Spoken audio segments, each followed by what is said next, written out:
Hola mis hermanos, bendiciones. En esta clase vamos a seguir con nuestro estudio en el contexto literario de la Biblia y vamos a analizar un género más um, para entender las reglas específicas para los varios géneros de la Biblia. Y ese género que vamos a estudiar en esta clase es el género de ley. De ley. Um, el género de ley es algo muy importante, pero es algo que es bien descuidado. En nuestro día, en la historia, hay muchos intérpretes de la ley que algunos como los postmodernistas o los relativistas morales, que simplemente desechan la ley y niegan la ley, ven que la ley o los que hablan de la ley son antiguos o legalistas o juzgadores que simplemente quieren juzgar a otros, hipócritas. Sin embargo, Pablo mismo dice que toda la escritura es inspirada, útil para doctrina y útil para nuestra vida y práctica. ¿Eso incluye la ley también? ¿Eso incluye la ley? Yo creo que sí. Y Pablo creía que sí. De hecho, ese problema de cómo interpretar la ley era un problema en el tiempo de Cristo y los apóstoles también. Muchos en ese tiempo respondían a la ley tratando de como desechar la ley de la vida cristiana, de la vida de un creyente, y viviendo en una manera pecaminosa. Como Romanos 6, Pablo hace esa pregunta de, ¿debemos seguir en pecado para que la gracia abunde? Claramente que no. Santiago 1 también habla de aquellos que ven la ley, estudian la ley, pero no apliquen lo que dice. Y usan la ley como una excusa. Como su conocimiento de la ley llega a ser una excusa para una vida pecaminosa. Por el otro lado, había otros que trataban de ganar su salvación, trataban de ganar su justicia o establecer su propia justicia por la ley. Como Romanos 10 habla de cómo los judíos buscaban establecer su propia justicia. Gálatas 2 y 3, yo creo, es la idea detrás de eso también, que los judíos estaban tratando de establecer su propia justicia, confiando en su circuncisión y su obediencia a la ley, en vez de confiar en Cristo, el Mesías. Primero Timoteo también habla de varios en el tiempo en Éfeso y otros lugares que estaban tratando de ser intérpretes de la ley, pero no entendían lo que estaban haciendo. Como Pablo dice en 1 Timoteo 1:7, queriendo ser maestros de la ley, aunque no entienden lo que dicen, ni las cosas acerca de las cuales hacen declaraciones categóricas. Entonces, había muchos que trataban de ser maestros e intérpretes de la ley, pero no sabían qué estaban haciendo. Entonces, la meta de esta clase es no ser como ellos, no ser como estos hombres que querían ser maestros de la ley sin entender lo que estaban diciendo ni las cosas acerca de las cuales hacían declaraciones categóricas. Entonces, nosotros queremos apreciar el valor doctrinal, ético y cristológico que la ley tiene para el cristiano. Vamos a ver cómo el cristiano tiene una responsabilidad de guardar la ley y que la ley todavía tiene un rol para el cristiano. Y vamos a ver cómo interpretar la ley. En primer lugar, es importante considerar que la ley muchas veces no es como un género exclusivo de un libro. Como hemos visto, eso realmente nunca es la realidad. Pero muchas veces en cuanto a la ley, es algo que se encuentra en otros textos también. Levítico es uno de los libros que tiene la más cantidad de ley por proporción, pero también tiene otros subgéneros también, como narrativa. Pero el Éxodo, Levítico, Números, Deuteronomio son los libros más conocidos como libros de ley, aunque hay ley y hay mucha semejanza entre la interpretación de ley y la interpretación de los proverbios y literatura sapiencial. Vamos a hacer eso a través de 3 puntos. En primer lugar, vamos a analizar las preguntas 99 y 100 del Catecismo Mayor de Westminster, que nos dan varias pautas importantes para el estudio de la ley bíblica. Y de allí vamos a considerar algunos principios prácticos importantes para el estudio de la ley que no se encuentran en esas preguntas, que sirven en una manera más general. Y de ahí vamos a concluir con algunos principios cristológicos. Principios cristológicos o la relación entre el Evangelio y Cristo y la ley. En primer lugar, vamos a analizar el Catecismo Mayor de Westminster, pregunta 99. La pregunta 99 es la siguiente: ¿qué pautas deben seguirse para el correcto entendimiento de los 10 mandamientos? Esa pregunta es una pregunta importante. De hecho, es la pregunta que estamos haciendo en esta clase. Sin embargo, hay una diferencia en que esa pregunta tiene que ver más con la interpretación de los 10 mandamientos, pero nosotros vamos a interpretarlo y entenderlo en una manera más general, ya que hay muchas semejanzas y vamos a hacer la distinción entre como la ley moral y la ley civil y ceremonial. Pero ese texto, esa pregunta, tiene que ver más con las leyes, la ley moral o los 10 mandamientos, pero hay varios de esos principios que también aplican a otras formas de ley también. Entonces, en primer lugar, la primera respuesta que da esa pregunta es la siguiente. Son 8 puntos que hace y los he dividido en el apunte para como dar mi propio comentario después de cada punto. En primer lugar dice: para el correcto entendimiento de los 10 mandamientos, deben observarse las siguientes pautas. En primer lugar, que la ley es perfecta y obliga a todos a una completa conformidad del hombre total para con la justicia de ella, y una completa obediencia por siempre, a tal punto que exige la suma perfección de cada deber y prohíbe el mismo grado de cada pecado. Entonces, la primera pauta que el Catecismo menciona enfoca en cómo la ley de Dios, primariamente los 10 mandamientos, sirven como una regla perfecta y continua de la justicia que Dios manda. Es decir, esta ley es perfecta en sí y requiere una justicia perfecta, perpetua y de ser completo del ser humano, para siempre. Y esa es la realidad, porque la ley es siempre vigente, porque la ley en sí, especialmente la ley moral, es un reflejo de Dios mismo, de su propia naturaleza. Y así, siendo un reflejo de su naturaleza, no se puede cambiar ni se puede abrogar. La ley de Dios sigue vigente para siempre porque Dios sigue lo mismo. Dios no cambia, su naturaleza no cambia y el reflejo de su naturaleza en la ley que tenemos no cambia tampoco.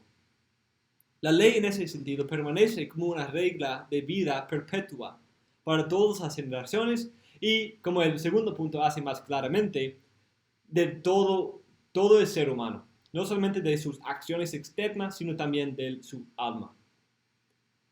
En el segundo sentido, la ley demanda una obediencia perfecta, como Pablo dice en Gálatas 3:10 a 12.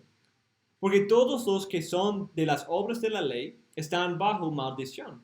Pues escrito está: maldito todo el que no permanece en todas las cosas escritas en el libro de la ley para hacerlas. Y que nadie es justificado ante Dios por la ley es evidente, porque el justo vivirá por la fe. Sin embargo, la ley no es de fe, al contrario, el que las hace vivirá por ellas. Entonces, es importante notar que es el que va a vivir por la ley, el quien va a recibir su justicia por la ley, tiene que guardarla perfectamente, lo cual es para un ser humano normal, eso es imposible.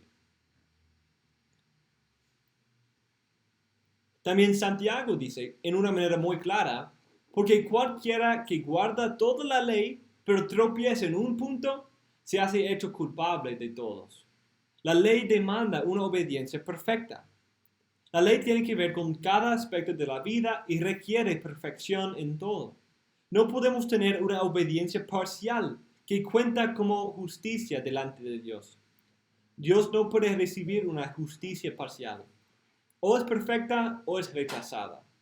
Pero gracias a Dios, si Dios está dispuesto a recibir la justicia de un sustituto, la justicia perfecta de un sustituto en el lugar de su simiente. Santiago presenta la ley como una cadena. Es como una cadena que está moviendo hacia la eternidad. Y estamos aferrados a esa cadena como moviéndonos hacia la eternidad. Y si llegamos a la eternidad con la cadena completa, la cadena perfecta y no quebrada en ninguno de sus eslabones, qué bueno, llegamos. Pero eso no es posible para un ser humano caído. Entonces lo que pasa es, estamos aferrados a esa cadena, pero si rompimos uno de los enlaces o los eslabones de esa cadena, vamos a caer. Vamos a caer. No podemos apelar a haber guardado algunas partes de la ley para justificarnos de haber quebrantado otras leyes específicas.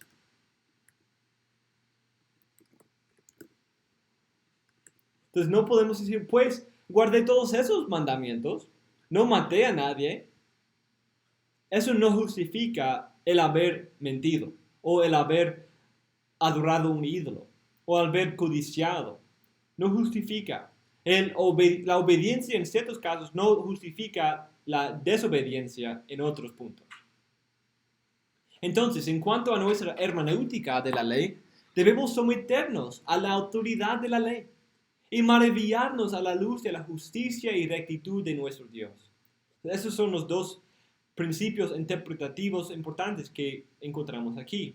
La ley es vigente. La ley demanda obediencia. La ley es respaldada por la naturaleza de Dios y demanda nuestra obediencia. Entonces, cuando interpretamos, ¿cómo interpretamos toda la Biblia? Debemos interpretarla con un corazón sometido, un corazón listo para obedecer. Y también, en segundo lugar, viendo que la ley es un reflejo de lo que Dios demanda y lo que Dios es, en un sentido, debemos maravillarnos a la justicia y perfección de nuestro Dios. Viendo la ley, viendo su perfección, debemos gozarnos que nuestro Dios es un Dios de justicia. Nuestro Dios no miente. Nuestro Dios no asesina. Nuestro Dios no codicia. Nuestro Dios es perfecto. Y su ley es perfecta. Podemos decir como Deuteronomio 4, 7 a 8 dice: porque ¿qué nación grande hay que tenga un Dios tan cerca de ella como está el Señor nuestro Dios siempre que le invocamos? ¿O qué nación grande hay que tenga estatutos y juicios tan justos como toda esta ley que yo pongo hoy delante de vosotros?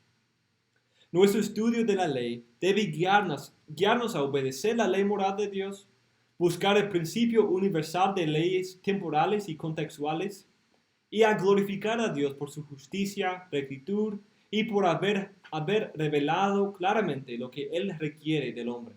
Él no tuvo que revelar lo que Él requiere del hombre de una manera clara. Él no tuvo esa obligación. Pero gracias a Dios, Él reveló claramente lo que requiere de nosotros. Y para todos que hemos caído y no hemos podido alcanzar esa justicia, ese estándar, nos provee de un sustituto, quien cumple esos requisitos en nuestro lugar. Y como vamos a ver, la ley y el estudio de la ley siempre debe conducirnos a gozarnos en Cristo. En segundo lugar, dice, la ley es espiritual, de modo que abarca el entendimiento, la voluntad, las afecciones y todos los demás poderes del alma, como también abarca las palabras, obras y gestos.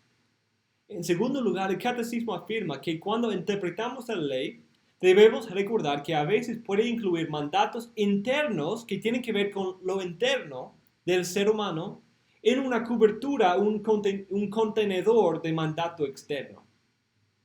Es decir, la ley y el legislador están más enfocados en el corazón de la persona que en la obediencia externa. Esa realidad se encuentra en toda la Escritura. Dios quiere que el pueblo tenga el corazón para obedecer su ley. Dios prefiere misericordia y obediencia del corazón que un sacrificio. La ley busca llegar al corazón y demanda cierto tipo de corazón, un corazón circuncidado. Sin embargo, el antiguo pacto no daba ese nuevo corazón, sino es algo que solo viene con el nuevo pacto. Aunque algunos en el antiguo pacto tenían el nuevo corazón, no venía a través del antiguo pacto, sino a través de la promesa y en la fe en la promesa. Entonces, la ley siempre busca llegar al corazón de la persona. Los fariseos, por ejemplo, habían perdido ese punto y estaban contentos con mera obediencia externa. Pero Cristo lo deja claro que la ley se enfoca en el corazón. Dos ejemplos claros son su manera de hablar de no matarás y no cometerás adulterio en el Sermón del Monte. Dice, cualquiera que cometa homicidio será culpable ante la corte. Pero yo os digo que todo aquel que esté enojado con su hermano será culpable ante la corte. Y cualquiera que diga raca a su hermano será culpable delante de la corte suprema. Y cualquiera que diga idiota será reo del infierno de fuego. En Mateo 5, 27 a 28. Habéis oído que se dijo, no cometerás adulterio. Pero yo os digo que todo el que mire a una mujer para codiciarla, ya cometió adulterio con ella en su corazón. Cristo lo deja claro que no tiene que ver con solamente una obediencia externa. No es simplemente no cometer el adulterio, no es simplemente no tomar la vida de alguien, sino también tiene que ver con las acciones del corazón. Las acciones del corazón. Mateo 23, 25 a 26. Ay de vosotros, escribas y fariseos hipócritas, porque limpiáis el exterior del vaso y del plato, pero por dentro están llenos de robo y de desenfreno. Fariseo ciego, limpia primero lo de adentro del vaso y del plato, para que lo de afuera también quede limpio. Pablo también tenía problemas con esa consideración, y en Romanos 7, él habla de cómo la consideración del 10º mandamiento, de no codiciarás, no permite una interpretación solamente externa.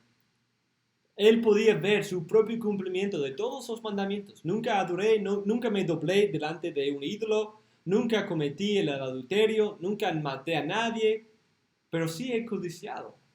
Eso llega directamente y más explícitamente al corazón de la persona. Y ese mandato le llevó a la condenación, a ver la grandeza de su pecaminosidad. Algunos han dicho que eso es solamente una idea del Nuevo Testamento y que lo que Cristo está haciendo es corrigiendo, agregando a la ley de Moisés. Pero es claro, según varias cosas, uno, que como voy a mencionar, esa idea se encuentra en el Antiguo Testamento también. Y en esos pasajes, en Mateo 5, cuando nuestro Señor habla de no cometerás adulterio, no matarás, yo no creo que Él está mencionando o refiriéndose al Antiguo Testamento. No está refiriendo directamente al Antiguo Testamento, sino a la manera en que los fariseos y los judíos interpretaban esos mandamientos en su día. Ellos interpretaban esos mandamientos para ser algo completamente externo. Pero Cristo dice, no, la intención original es llegar al corazón, llegar a las implicaciones espirituales e internas de esos mandamientos. Por ejemplo, Deuteronomio 6 tiene otro mandato que es claramente algo del corazón. Amarás al Señor tu Dios con todo tu corazón, con toda tu alma y con toda tu fuerza. Y esas palabras que yo te mando hoy estarán sobre tu corazón. Entonces, si eso es como la esencia de la ley del Nuevo Testamento, también era la esencia de la ley del Antiguo Testamento. No hay algo nuevo ahí. Es exactamente igual.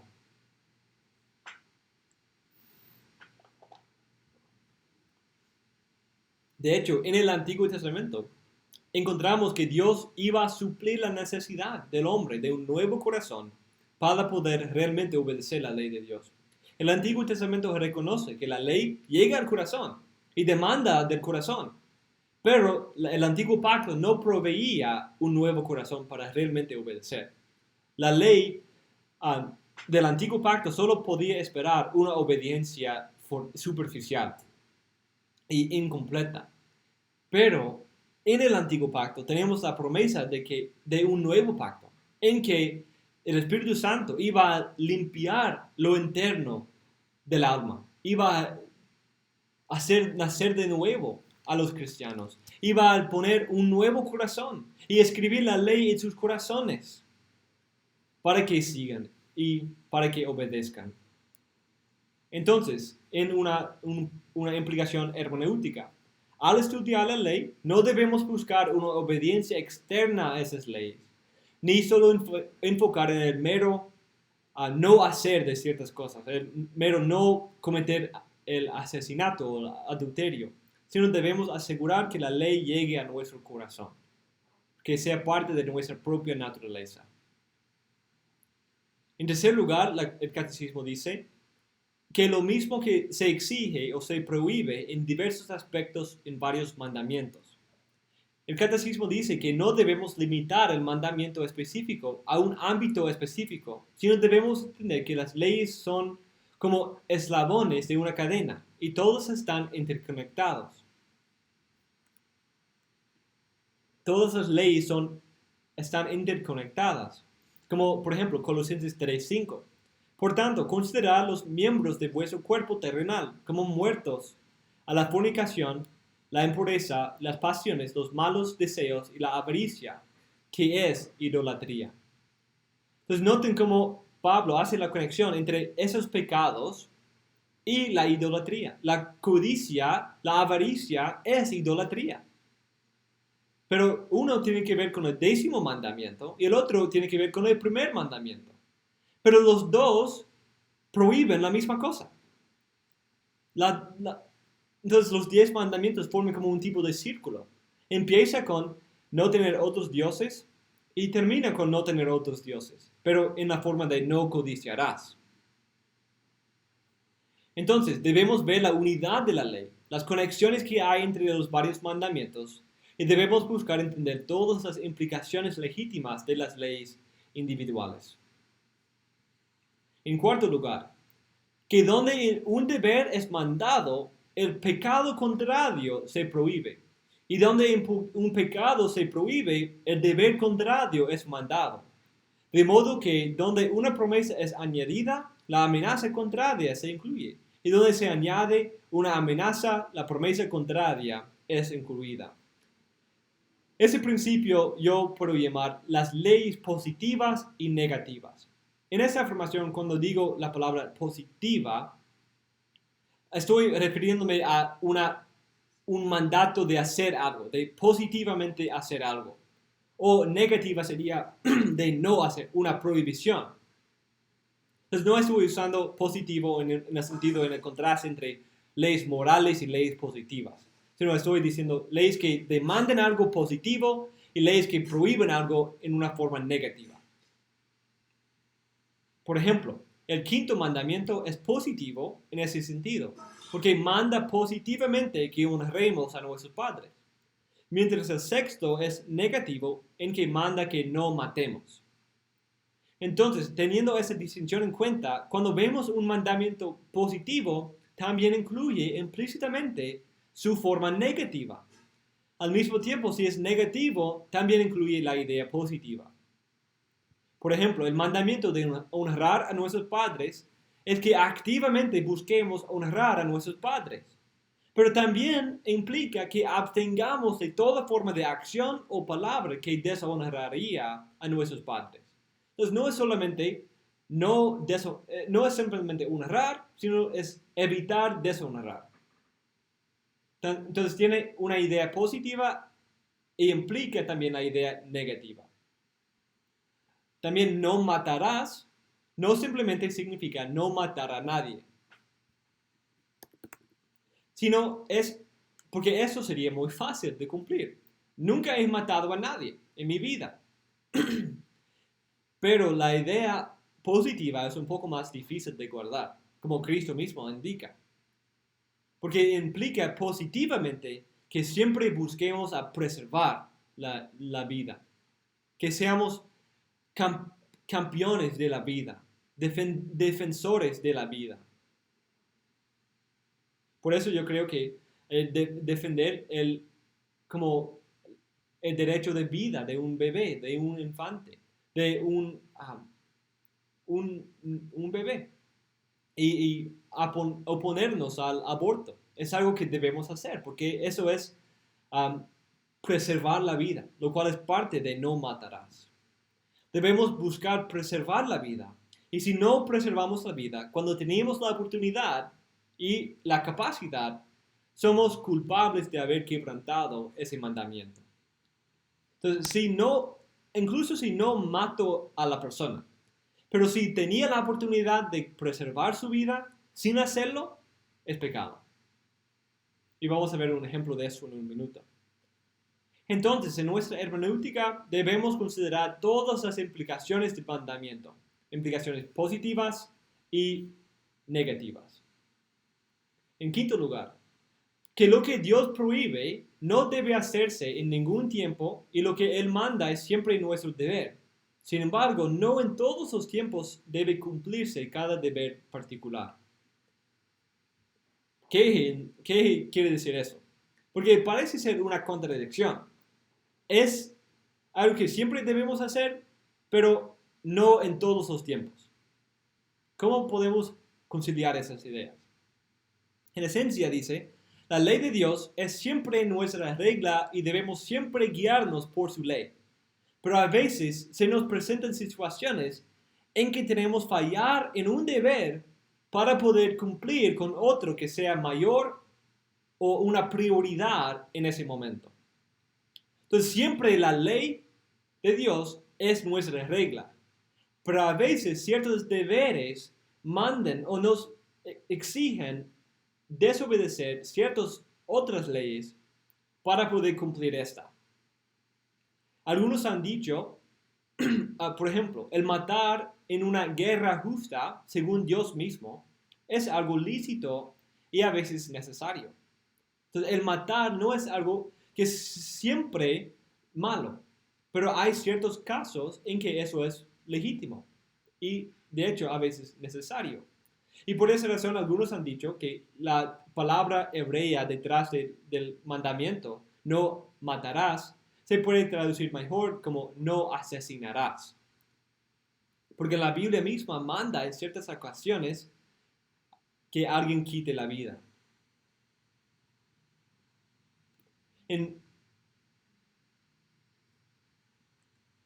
Por ejemplo, un padre que tiene la responsabilidad de cuidar de su familia, quizás tenga la responsabilidad de matar a un ladrón que viene con una arma o con un deseo de herir o matar o violar a su familia.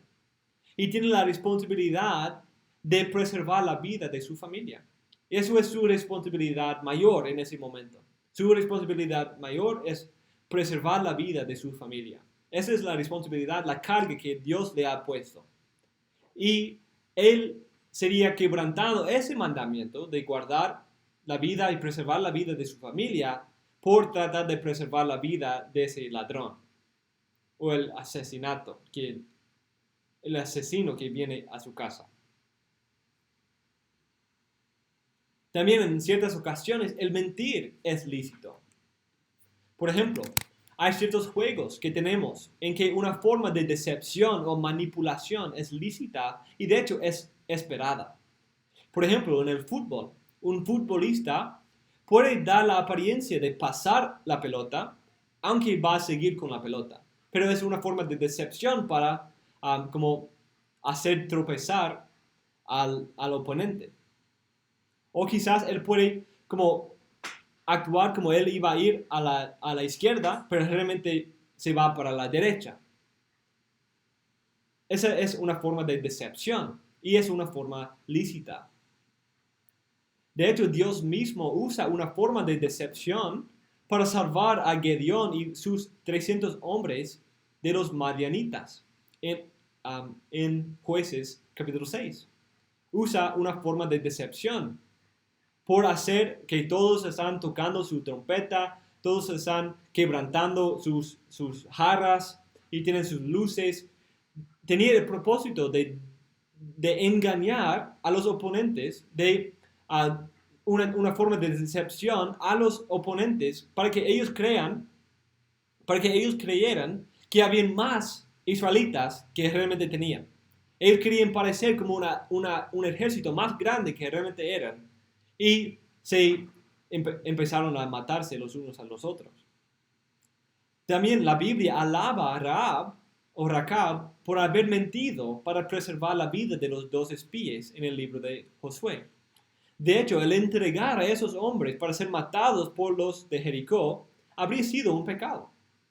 Pero el mentir era necesario en esa ocasión para preservar la vida. La prioridad era preservar la vida y por eso ella tuvo el derecho y de hecho la responsabilidad de mentir.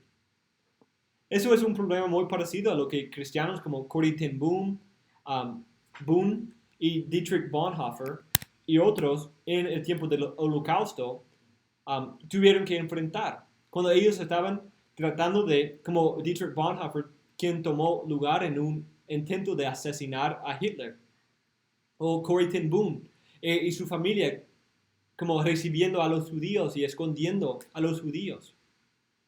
Y muchos otros que hicieron lo mismo. Eso no significa que la ley es relativa. Eso es lo que esa pregunta dice. La ley no es relativa, sino que siempre estamos tomando nuestras decisiones conforme a la ley de Dios y lo que Él nos manda a hacer. Entonces la decisión de mentir para preservar la vida no es porque la ley cambió, sino que a veces la ley de Dios nos manda a priorizar ciertas leyes en ciertos casos sobre otras. Solo es que a veces ciertos deberes tienen prioridad sobre otros. No hay ni un momento en que una persona sea fuera de la ley de Dios. Solo es que a veces ciertos deberes tienen mayor prioridad en el momento. Eso es algo que Cristo enfatiza en el Nuevo Testamento también. Los fariseos enfatizaban los deberes menores de sus sacrificios, diezmos, sábados, etc., pero no mostraban misericordia, no cuidaban de los enfermos, no preservaban la vida de otros. Como Cristo dice en Mateo 23, 23 a 24, «Ay de vosotros, escribas y fariseos hipócritas, porque pagáis el diezmo de la menta, del eneldo y del comino, y habéis descuidado los preceptos de más peso de la ley, la justicia, la misericordia y la fidelidad. Y esas son las cosas que debáis haber hecho sin descuidar aquellas. Guías ciegos, porque coláis el mosquito y os tragáis el camello». Entonces hay como esa distinción. Siempre la ley nos manda, siempre la ley es lo que nos exige y siempre estamos obedeciendo la ley, pero a veces en ciertos casos es un poco más complicado. En sexto lugar, que bajo un pecado o bajo un deber, todos los demás de la misma clase son prohibidos o mandados, junto con todas las causas, medios, ocasiones y casos semejantes o provocaciones para las mismas. Entonces, en ese principio vemos lo que yo llamo el principio de lo general y lo específico. Cuando la Biblia prohíbe la inmoralidad sexual, incluye quizás principalmente el adulterio. Cuando un esposo engañe a su esposa o viceversa. Ese es el adulterio. Pero también incluye todas las otras formas de inmoralidad sexual. Como ya vimos en las palabras de Cristo, de Mateo 5, 27, 28. No es simplemente el adulterio, sino también es la codicia, es la avaricia, es el tener ese deseo. También eso se extiende a aplicaciones particulares de esos mandamientos, no vistas claramente en la Biblia.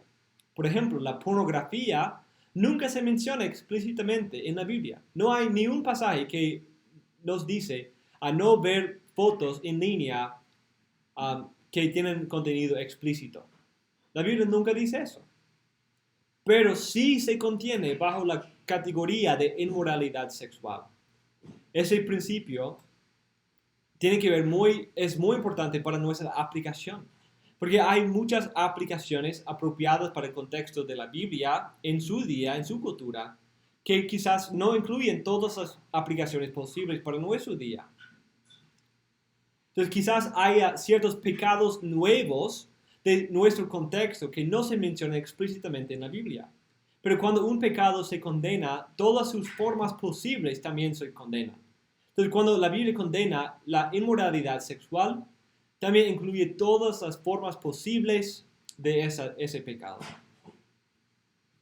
También los pensamientos y causas de otros pecados son pecado. Por ejemplo, Cristo dice que no es solamente el adulterio en el acto que es pecado, sino también los deseos de hacerlo. Aunque no es siempre la causa suficiente o eficiente del pecado que nos conduce a realmente hacer ese pecado, pero todavía contiene suficiente pecado en sí para ser condenado. Otro ejemplo de ese principio de leyes generales y específicas es el ver cómo hay muchos más detalles en un mandato positivo.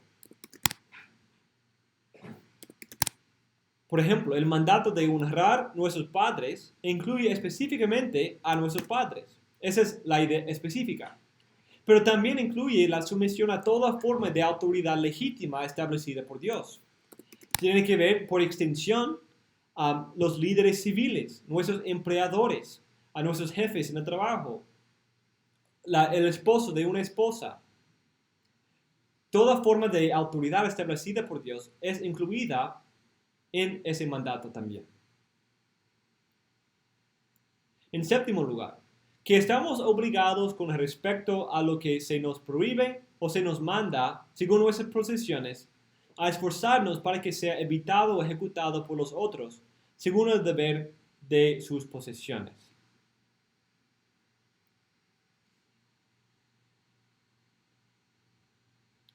Entonces, el catecismo hace una distinción entre las varias posiciones del intérprete. Para poder aplicar apropiadamente la ley a nuestras vidas, lo cual es parte de nuestro trabajo en hermenéutico de interpretar ese género, tenemos que entender nuestro propio lugar y oficio. Es decir, todos están bajo la ley de Dios, pero ciertas estaciones o oficios tienen deberes adicionales o específicos. Por ejemplo, el mandato de guardar el día de reposo es el deber de todos, pero tiene una aplicación especial para el padre del hogar, quien tiene la responsabilidad de asegurar que los siervos, los animales, los hijos y la esposa no quebrante ese mandamiento. Por ejemplo, otro ejemplo, un soltero no está bajo el mandamiento de no cometer el adulterio en el mismo sentido que un esposo. Porque su posición en la vida, su situación personal, no le dan la oportunidad de cometer el pecado de adulterio en el sentido más específico.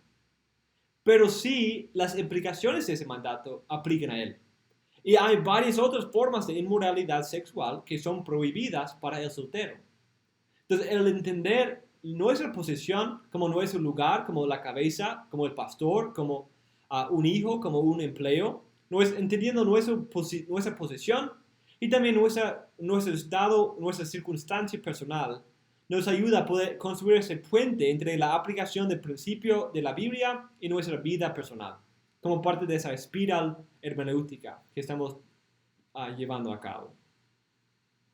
En último lugar, el catecismo dice que en lo que a otros es mandado, estamos obligados según nuestra posición y llamado a hacer ayuda para ellos y de tener cuidado de no participar con otros en lo que les está prohibido.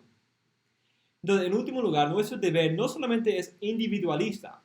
Entonces, no es simplemente yo quiero aplicar esta ley a mi vida personal, individual, en una manera individualista, sino dependiendo de nuestra posición y oficio, nuestro deber también extiende a ayudar a otros a cumplir sus deberes. Entonces, la ley tiene un contexto corporativo, un contexto de comunidad. Eso incluye responsabilidades como la disciplina eclesiástica, el animar a los hermanos para evitar que el pecado nos endurezca y nos engañe. Tenemos una responsabilidad para con otros. No es simplemente, pues, si él quiere pecar, deje que peque. No me importa. No, si tenemos la oportunidad, Nuestro deber debe ser ayudar a otros a aplicar y vivir a la luz de la ley de Dios apropiadamente también. Entonces, en conclusión, podemos resumir la enseñanza del catecismo de cómo interpretar la ley moral en esos 8 principios. La ley es respaldada por la autoridad de Dios mismo y estamos obligados en todos los tiempos a someternos a ella. Segundo, la ley se enfoca en la realidad interna, no meramente externa, y debemos buscar aplicar la ley a nuestros corazones y no solamente a la práctica externa. En tercer lugar, los varios mandamientos son unidos e interconectados e informan cómo debemos cumplir los otros. En cuarto lugar, cada ley positiva también incluye las prohibiciones correspondientes y cada prohibición incluye su mandato positivo correspondiente. Quinto lugar, la ley de Dios es siempre la regla permanente y objetiva, pero debemos analizar cada situación para ver si un mandamiento tiene una prioridad sobre otra. Ese principio tiene que ver más con la aplicación de la ley a casos o contextos específicos. Sexto lugar, la ley de Dios puede incluir muchas implicaciones o detalles específicos contenidos en un mandamiento general.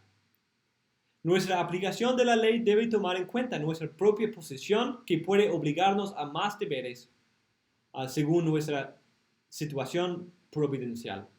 En último lugar, nuestra aplicación de la ley debe también buscar ayudar a otros en cumplir la ley de Dios. Entonces, esos son como el resumen de los 8 principios del catecismo. Para ir avanzando, terminemos ahí, después de ver la pregunta 100. La pregunta 100 dice, ¿qué cosas especiales debemos considerar en los 10 mandamientos?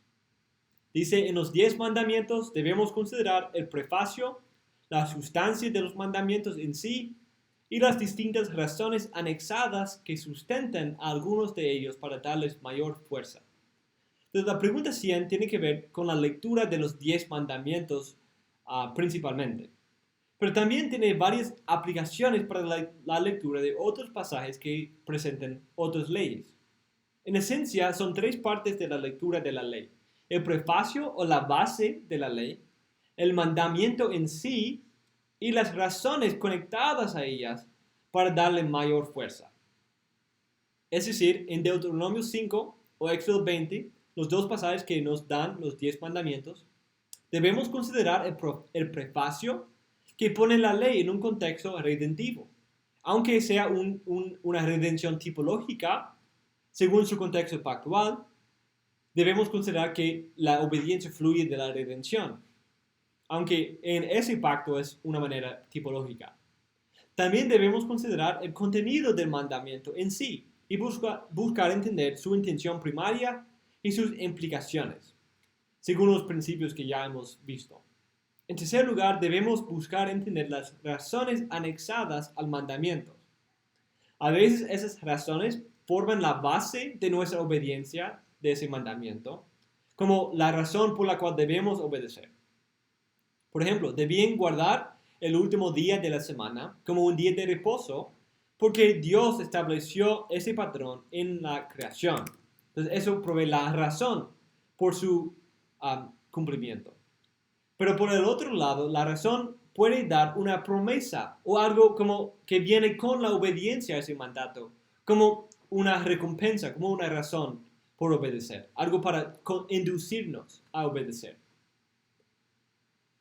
Por ejemplo, el 5º mandamiento tiene una promesa anexada, una vida larga en la tierra, y esa razón sirve como para conducirnos a un deseo de obedecer. Y quizás mañana tomemos el tiempo para seguir analizando la interpretación de la ley, ya que es un estudio bien importante y bien reformado. Vamos a quizás tomar el tiempo para seguir analizando otros principios prácticos que debemos tener en cuenta y también la conexión cristológica que la ley tiene para el nuevo pacto. Entonces, mis hermanos, con eso cerramos nuestra clase allí sobre la interpretación del género, de la ley. Muchas gracias por su atención.